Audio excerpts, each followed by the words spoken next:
Bonjour Catherine, merci de nous accueillir au cœur de cette nouvelle exposition. Bonjour Alexandra, merci.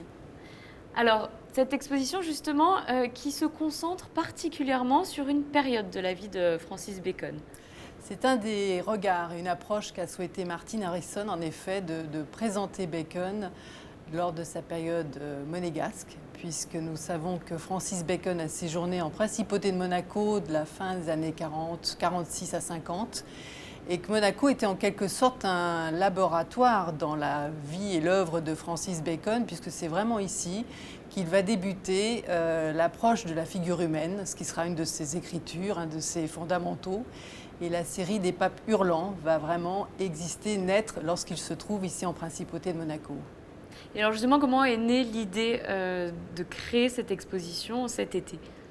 On a eu plusieurs atouts, je dirais, dans notre jeu. D'une part, Martin Harrison, qui était en train d'achever, après plus de 10 ans de recherche, le catalogue raisonné consacré à Francis Bacon. Ensuite, vous le savez, il y a une fondation qui est créée depuis quelques années maintenant à l'initiative de Majid Boustani, et qui est une fondation qui est justement destinée à montrer la légitimité de Bacon en principauté et à présenter cet artiste. Et ensuite, grâce au relationnel de Martin Harrison, nous avions la chance de pouvoir contacter énormément de prêteurs privés. Et l'ensemble de cette exposition réunit plus de 64 Bacon, ce qui est une performance, et dont une partie proviennent de collections privées et bien entendu des œuvres sources illustrant cette influence de la culture française qui a été une des autres approches de Martin Harrison pour construire cette exposition. Ici, nous nous trouvons dans la première salle qui accueillera le public. Exactement. La scénographie est très importante tout au long de l'exposition.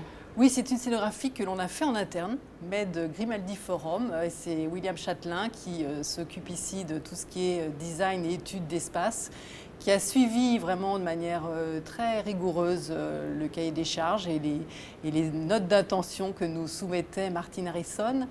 Et vous allez le découvrir, une scénographie qui va jouer sur cette verticalité, sur ces perspectives. Un travail également très soigné sur l'éclairage, parce qu'il est important de révéler la force de cette peinture baconienne et ponctuer des références à l'œuvre de Bacon, le cadre, les rideaux, donc quelques touches qui vont relever et rythmer des salles qui ont des ambiances, vous le découvrirez, relativement différentes d'un chapitre à l'autre. Et une exposition qui est également particulière parce que vous avez souhaité, comme on peut le voir derrière moi, un regard croisé avec les grands maîtres qui ont inspiré Bacon. Tout à fait. L'autre approche de Martin Harrison, c'était de montrer l'influence de la culture française sur l'œuvre de Francis Bacon. Et là, dans cette salle, on montre en fait les premières sources d'influence et d'inspiration. Francis Bacon va déjà se rendre à Paris dans les années 30, il va découvrir l'œuvre de Picasso, il va découvrir les post-impressionnistes, et cette première salle intitulée Inspiration montre vraiment ses références directes et ses correspondances, et les tableaux sont en train de jouer entre les œuvres sources. Et progressivement, cette idée de ponctuer des œuvres sources va habiter chacune des salles et on montrera à quel point la culture française et des grands maîtres comme Soutine, comme Rodin, comme Picasso, comme Michaud et comme Giacometti vont influencer l'œuvre de Francis Bacon.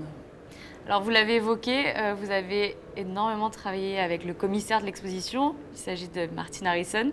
Est-ce qu'on peut dire un mot sur ce personnage emblématique ? Je pense qu'il devient presque baconien. Il est très généreux parce que dans les phases d'accrochage, Martin était avare d'anecdotes, et de commentaires et de décryptage. Il a fait un travail presque de détective privé pendant plus de 10 ans sur l'œuvre de Francis Bacon.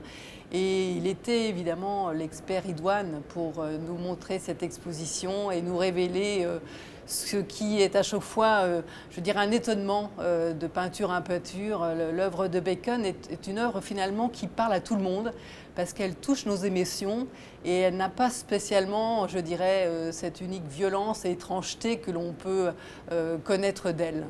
Merci Catherine, en tout cas de nous avoir accueillis ici. Le public pourra donc découvrir cette exposition tout au long de cet été et dès ce week-end. Absolument.